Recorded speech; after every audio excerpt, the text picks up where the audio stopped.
pengharapan itu lahirnya bukan dari momen yang enak. Pengharapan itu lahirnya justru dari momen yang gak enak. Kalau momennya enak, kita berharap apa?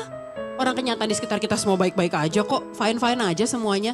Justru pengharapan itu lahir, dibentuk dari momen yang gak menyenangkan. Dan saya yakin, pasti saudara dan saya dan kita semua di sini pasti pernah di sana. Pasti pernah ada di momen itu, di mana satu-satunya yang buat kita, satu-satunya alasan yang buat kita masih bertahan, masih ada sampai hari ini adalah pengharapan.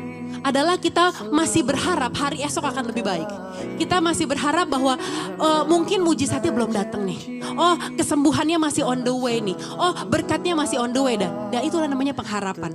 Pasti kita pernah ada momen di mana kita duduk sendirian, conversation sama diri sendiri, mikirin sesuatu yang kita nggak ngerti, yang makin kita pikirin kita makin jelimet gitu.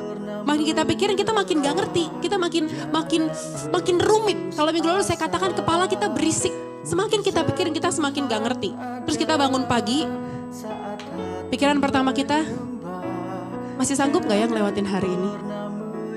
Masih kuat gak ya sampai malam nanti?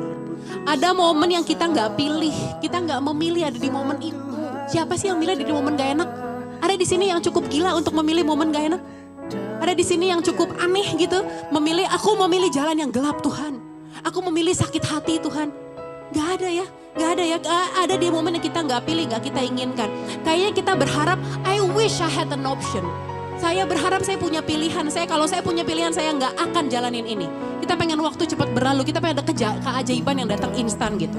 Tapi ada satu pola dalam kehidupan orang percaya dan kita lihat di Alkitab.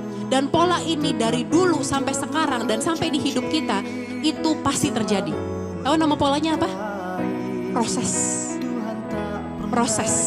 Allah jarang menghapus proses. Lihat tokoh-tokoh di Alkitab, gak ada yang gak diproses sama Tuhan. Dari zamannya Nuh, dari zamannya Abraham, masuk ke zamannya Yusuf, masuk ke zamannya Musa, masuk ke zaman hakim-hakim, masuk ke zaman raja-raja. Semua tokoh-tokoh hebat dalam Alkitab pasti ngelakuin namanya proses.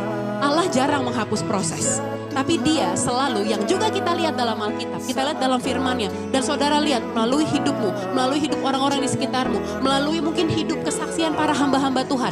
Satu hal yang pasti, Allah jarang melewati proses, Allah jarang menghapus proses, tapi Allah pasti menyertai orang itu dalam prosesnya.